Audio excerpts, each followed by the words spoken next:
Good afternoon, everyone. Another afternoon, another day of the week, hump day. So we're gonna get on into it this afternoon. Again, please forgive me for just bouncing around here. I'm in the vehicle, and this mount is not as good as I'd like it to be. So today we're gonna talk about backbiting. We're going to talk about backbiting today. Basically, what backbiting is talking behind somebody's back. We're all guilty of it. But it's not something we should be doing.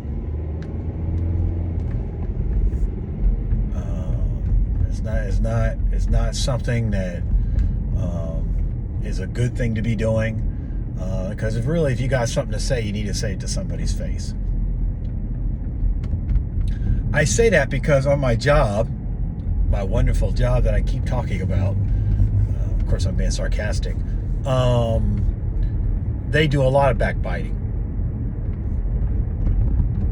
And I have to try very hard not to get caught up into the backbiting that goes on. And this is the funny thing about their backbiting. They talk about the people, but then on the other hand, they'll chat with them, be friendly with them, and all this other stuff. But they talk about them like they're dogs. It's crazy to me. So I guess your normal backbiter wouldn't necessarily talk to somebody that they're talking about behind their back. I could be wrong, but my coworkers will talk about you behind your back, and then the next minute be friendly with you and talk to you to your face like nothing ever happened. Maybe that's your typical backbiter. I don't know. But the simple fact of the matter is it's not a good thing to be doing. 1. 2, it's wrong. And 3, if you got something to say to somebody, be a man or woman enough to do it to their face. The problem is people don't have the guts to tell it to somebody's face. That's where the problems. That's where the real problem is they don't have the guts to do it to somebody's face. You know. And then there are, of course, like the people like I talked about the other day, where even if you do confront them, then they get all bent out of shape because everybody's in their feelings now. Everybody's in their feelings now.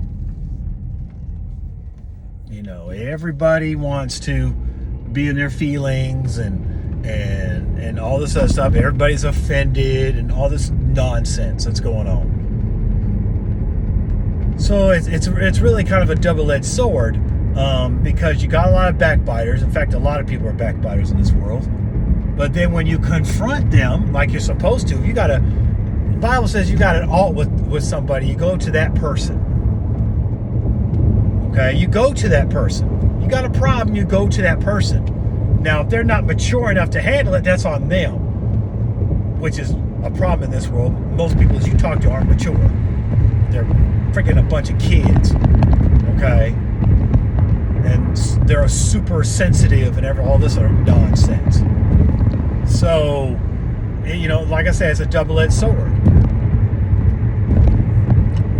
Because when you do confront people, then people have an attitude because you confronted them. But then if you were to talk behind their back and then they find out, then of course they're going to have an attitude then. So what should you do? Well, you should confront that person. Because if you got a problem with somebody, you go to them directly. That's how it's supposed to work. Okay? You go to them directly. And a lot of what the Bible is talking about is being able to handle things person to person without it escalating. Meaning, if you got a problem, go to that person first and see if you can solve the problem. Then, if it can't be solved, then you take it higher.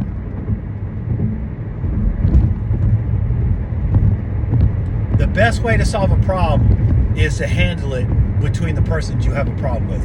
Not going and taking it to court or getting a lawyer or suing somebody. No. That's only if you can't solve it person to person. Any problem that you have with somebody, you should first go to that person or persons and try to see if you can solve it that way. as we say in the military, solve it at the lowest level before you take it higher. If at all possible, solve it at the lowest level. Because maybe you can, and it doesn't need to go any further. Squash it right then and there. But that would be too much like common sense. And we know common sense almost doesn't exist in this world anymore. Almost nobody has it. So backbiting can be a destructive thing, because what it ends up doing is you're slandering people without them knowing about it. And then two, you get so caught up into backbiting that it's very difficult to get out of it, one.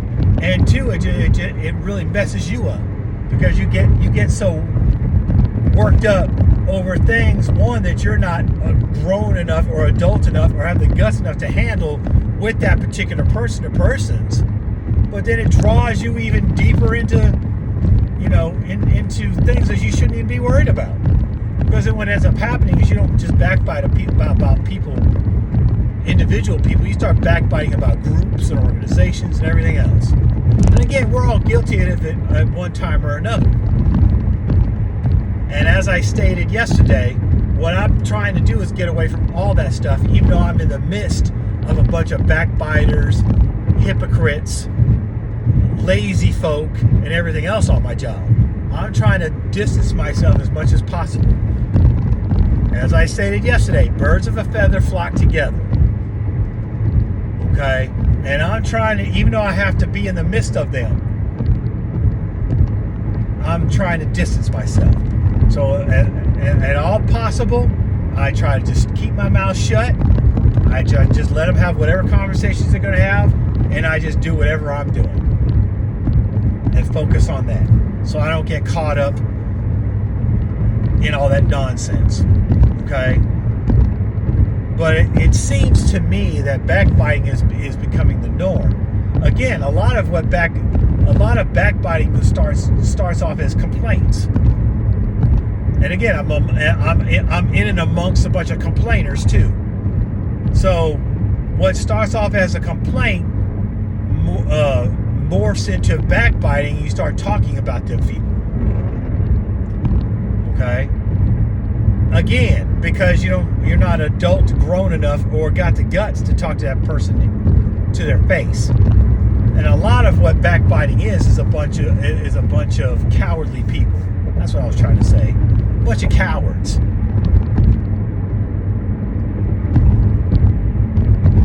And then the people who you do confront have an attitude too, are cowards too, because they can't take real talk.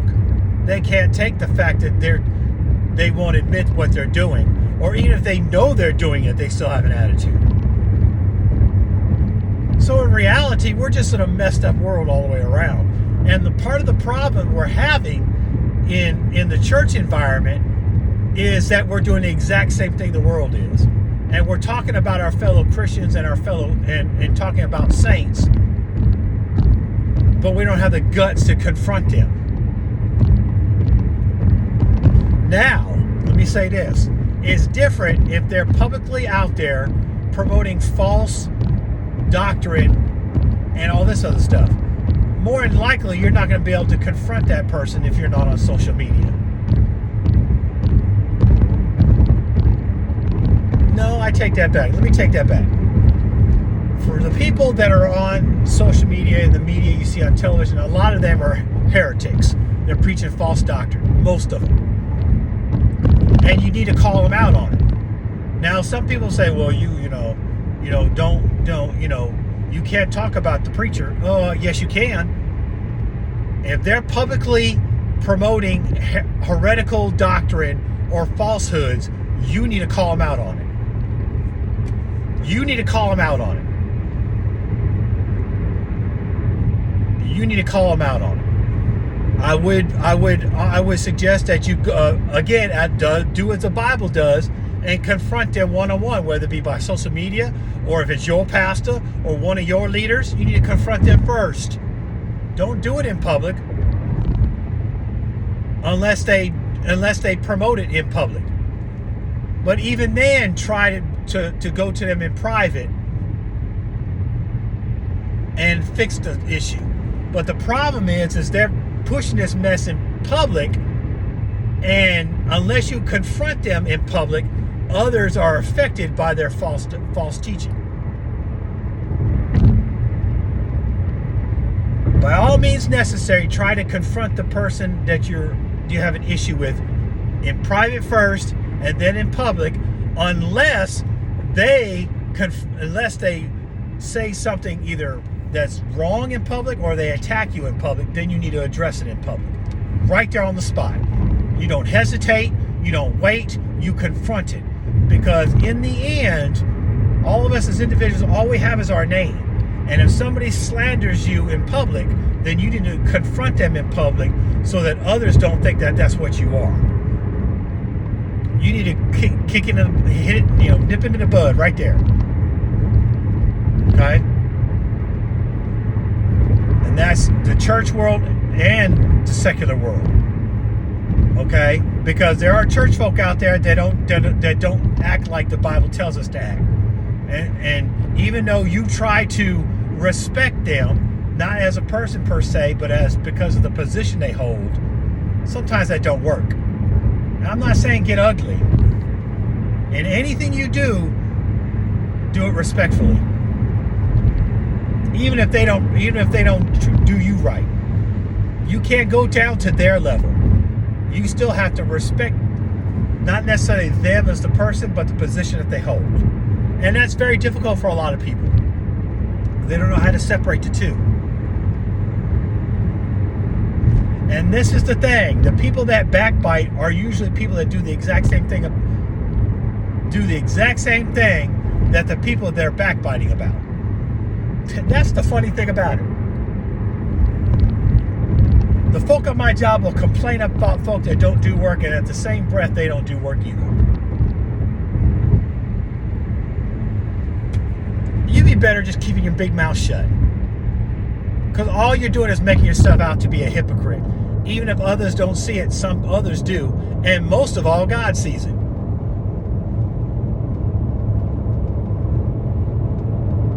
Again, we're all guilty of it at one time or another. Let's get that out there right now. All I'm saying is that backbiting serves no purpose, because you're too cowardly to confront that person directly. Maybe all y'all need to do is have a conversation. And then once you have that conversation, everything is copacetic. Everything is good.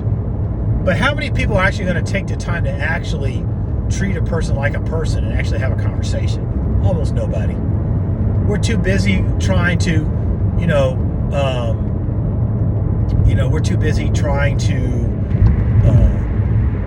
make a splash or whatever, and we're not focused on actually trying to be much more discreet about how we handle people and about how we confront people if we have issues with them. No, first off, we backbite about them, even though we're probably doing the exact same thing. Secondly, you're probably a coward and don't have the guts to confront that person. Okay? And then three, the more you backbite, the more the slippery slope that goes down, and what's going to end up happening is somebody going to do it right back on you.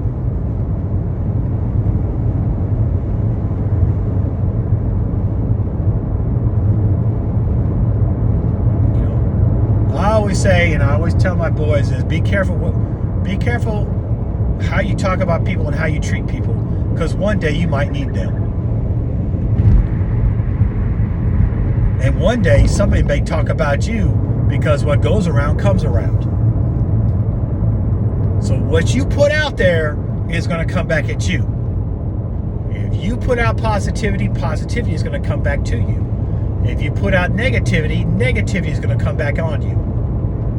That's facts. And you don't even have to be spiritual to understand that one.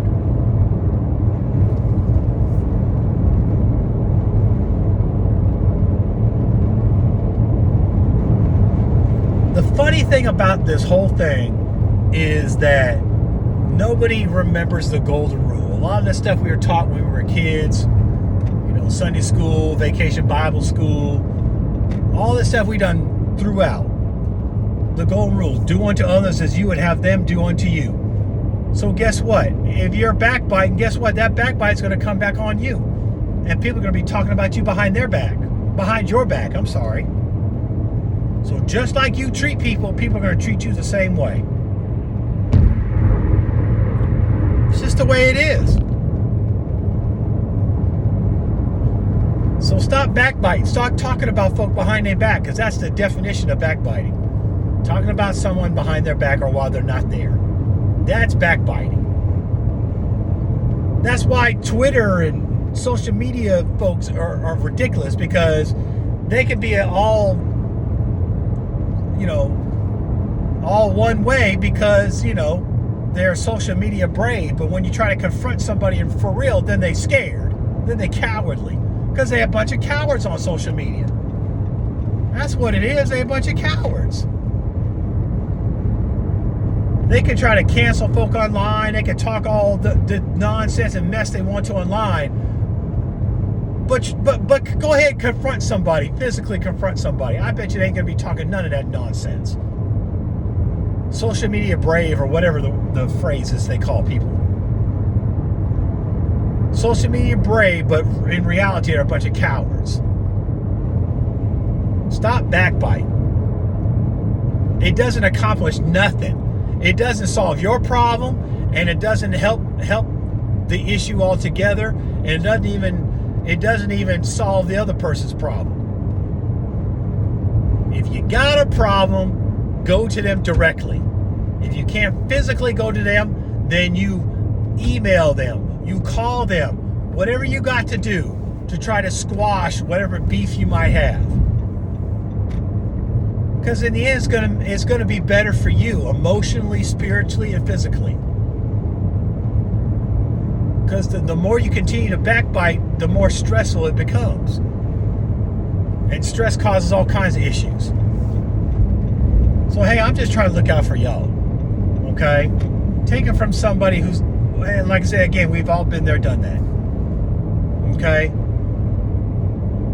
And I just had to make up in my mind that I had to, even though I'm in the midst of a bunch of backbiting, complaining, lazy folks, that I individually can't be like them. That I have to continue to do what I need to do, even if that means I got to do all the work by myself. If me keeping the peace means that I got to do all the work, then so be it. Yeah, is it wrong? Of course it is. It's wrong that people do people like that. Of course it is. Am I upset about it? Yeah, if I want to be honest, I'm upset about it. But I can't let that ruin my peaceable environment that I'm setting for myself. I can't let that ruin it. I can't be backbiting them when they walk out the room talking about some you darn. No, it's not doing me any good to do that. In fact, it doesn't do me any good to confront them because they're going to continue to do what they want to do because management allows them to do it. So it doesn't even do me no good to confront them individually because I have and call them out on it, but they yet still do what they want to do. So what do you do then? Well, the only thing you can do, create an environment around you like a bubble and just leave them folk alone. Stay away from them. If they talk to you directly, you talk to them directly and move on. You don't have no errant conversation, no social conversation. If they talk to you, you talk to them and call it a day. Try to be cordial. I always tell my boys, be cordial. Because how you carry yourself is a reflection on you. Yes, people will take advantage of you. And that's unfortunate and that's wrong. But what goes around comes around. And I guarantee you, if people are taking advantage of you, someone down the road is going to end up taking advantage of them.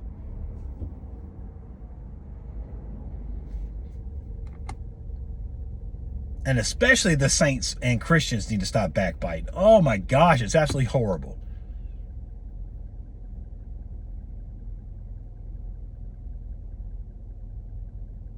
That's why I said what I said about these preachers. If they publicly put out this stuff, then they publicly can be talked about and approached on. But you can't just be talking about somebody just to be talking about them because of some whatever. No, that's wrong, and you got to be careful. But what I'm talking about is all these television, social media preachers out of here. A lot of them are out here promoting falsehoods and heretical teachings, totally against what the Bible says, or they've rewritten it to their own liking. You need to call them out on it. You have every right to call them out on it, and tell everybody you can not to listen to them or go to their ministry. But you just can't be talking about preachers, just be talking about them. No, that's wrong, and you need to be careful. So I want to make sure I cleared that up.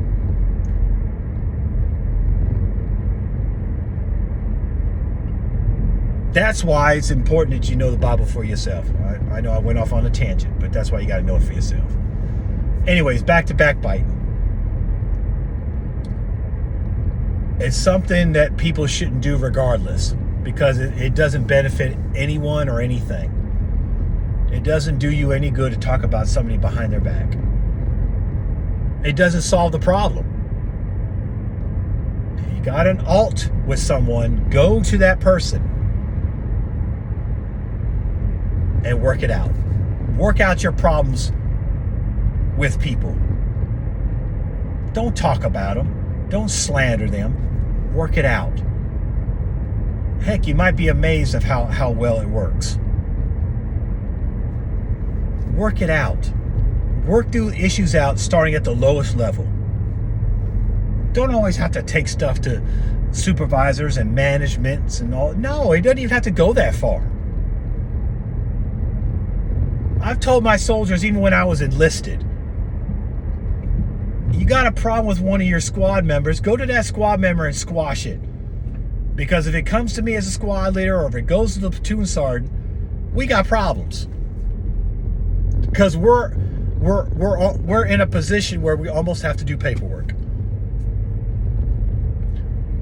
Now, I was a squad leader. I didn't like to do paperwork. I hated paperwork. So I do all I can to try to solve the problem without having to put it on paper. Because once it's on paper, it's over. It's over.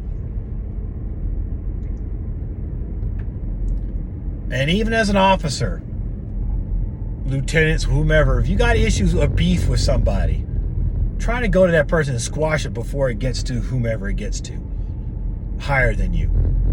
Because then it's going to be a real problem. So let's look at, why can't we do that as individuals? Why can't we just say, you know what? I got some beef, I got some issues, let's try to talk about this as intelligent, common sense adults. And let's just work this thing out. Instead of talking about each other behind each other's back. Let's solve the problem. I'm an agree to disagree kind of guy. And as long as we can find something that's common ground where we can move on, let's do it. We don't have to agree, but let's find something that we do agree on. And let's just work from there. Because if you talk enough or you learn somebody enough, you're going to find something that you agree on or you have common ground on. You're going to find something. And then work from there. If you can work from there. Maybe that's the only thing you agree on. That's okay.